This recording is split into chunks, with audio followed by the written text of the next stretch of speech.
Well, Steve, Jen, this primary is already looking a lot different than years past. The incumbent and frontrunner for the Democratic ticket not even appearing on the ballot. President Joe Biden opted not to file in New Hampshire after the Democratic National Committee decided South Carolina should vote first.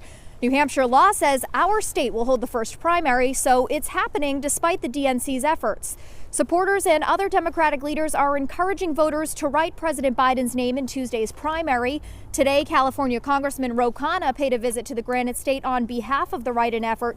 He says President Biden has made a significant progress during his term, and he is needed to continue the lead in the country for the next 4 years.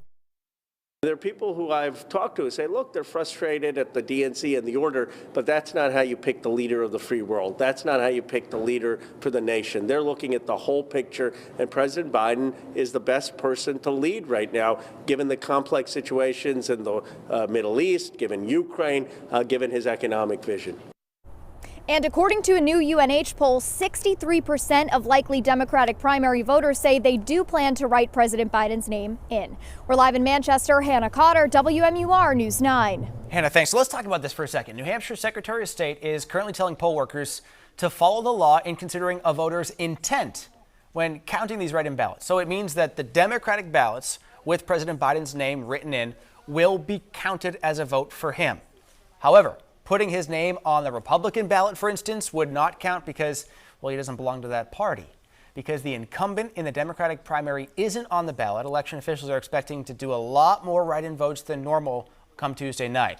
But the Secretary of State says he still expects to have full results on election night.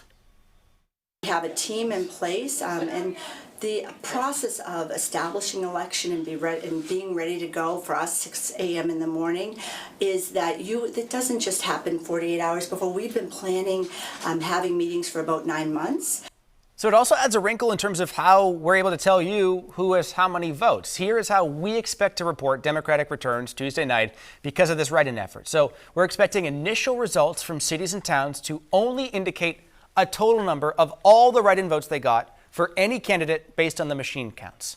At that point, we won't actually know who those write-in votes are for. So we're going to report all those as what we're describing as unprocessed write-ins at that point. Then election officials will go through the process of having to hand count all those write-in ballots to determine who the voter actually voted for. And then we will update our results once that information is released.